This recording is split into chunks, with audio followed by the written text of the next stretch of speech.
Hey everyone, and welcome to The Year Was, the podcast all about today that gives you just enough information to effectively be that guy at the party, causing all your friends to question, hey, who invited you? Like, seriously, why are you here? I'm your host, Michael Montalvo. For the next few minutes, we will swim through the river of time to find out what makes it a truly unique. On this episode, we examine the events that occurred July 22nd. Greetings, my friend. We are all interested in the future, for that is where you and I are going to spend the rest of our lives. And remember, my friend, future events such as these will affect you in the future. You are interested in the unknown, the mysterious, the unexplainable. That is why you are here. And now, for the first time, we are bringing to you the full story of what happened on that fateful day. The year was 1959, and on this day, July 22nd, it is with these iconic words from Criswell, the one and only Plan 9 from outer space was introduced to the world. Okay, so it's not the full story, more of a Cliff Notes. Often called the Citizen Kane of bad movies, Plan 9 is, well, it's different. Its plot was nothing uncommon for the time, an alien invasion, something like Invasion of the Body Snatchers or The Blob, and it's really hard to pin down what makes this movie so bad that it's good. It's really a lot like The Room in that it's one of those films that just really needs to be experienced. So before we talk about the movie, let's get a little bit of insight about the plot. Originally titled Grave Robbers from Outer Space, the film begins as Bela Lugosi mourns his wife Vampira as a plane flying overhead is blinded by a flash of light from a flying saucer. The saucer lands in the cemetery and Lugosi's wife comes back to life looking a bit vampire-ish and kills two gravediggers. Sometime later, as Lugosi mourns his wife, he goes out for a walk and is hit and killed by a car. We then witness his funeral and the end of Bela Lugosi's time in the movie. At his funeral, the bodies of the gravediggers are discovered and the cops are called and two deputies and Inspector Clay, here played by Tor Johnson, arrive. If you watch the movie, pay close attention to their guns because they must have missed firearm training. At his nearby home, close to the cemetery, Jeff, a pilot, and his wife talk about seeing the UFO despite being some distance from Roswell. Pause for laughter. Then, out of nowhere, wind knocks everyone down, and Vampira and Bela Lugosi kill Inspector Clay. Only, it's not Bela Lugosi. In real life, Lugosi had died, and so replacement, chiropractor Tom Mason, was found to finish the shoot, despite hardly resembling the man at all. The aliens begin attacking, and the military goes to fight them. You heard me right. Aliens. Did you forget they were in this? We finally learn of their plan to destroy humanity by raising the dead so we don't create powerful weapons like the hydrogen bomb. If someone wants to explain that logic, I'm all ears. The alien ruler meets the resurrected humans, a whopping 3 of them, and after approving the plan to continue, orders everyone back to California. In California, Jeff and his wife are interviewed by the police and military, but Lugosi attacks the group and is somehow shot by a ray gun and decomposes. Determined to figure out what just happened, they rush to the cemetery.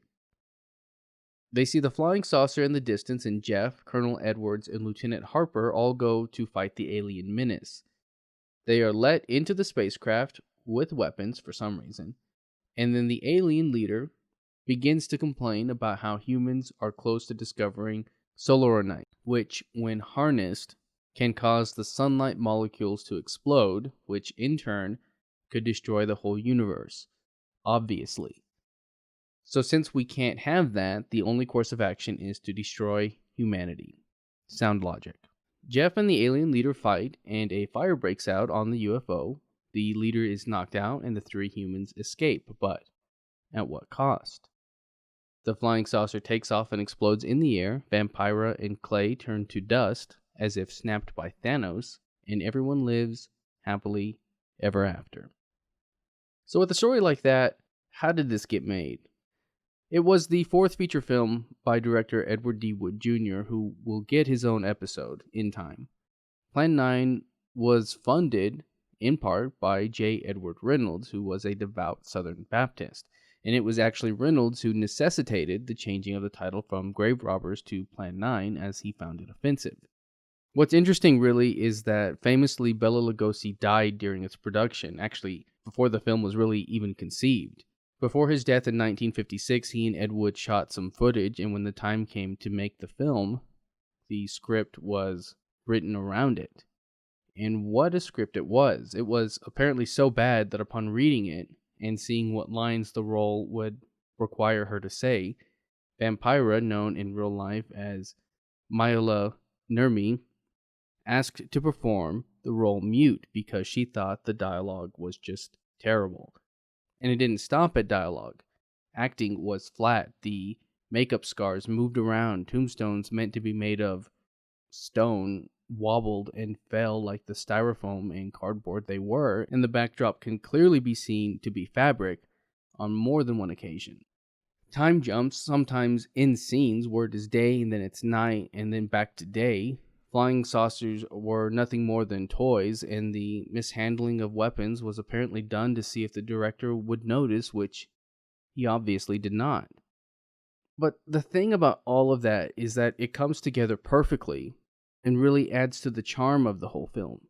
The thing about this movie and its title was that it came about during the golden age of B movies, the ones that you would stay up late at night to watch or find on MST3K or Riff Tracks. And as serious as the movie tries to take itself sometimes, I don't think it ever really takes itself that seriously. For me, it's kind of like the Baywatch movie, where it knows exactly what it is and tries to have fun with it.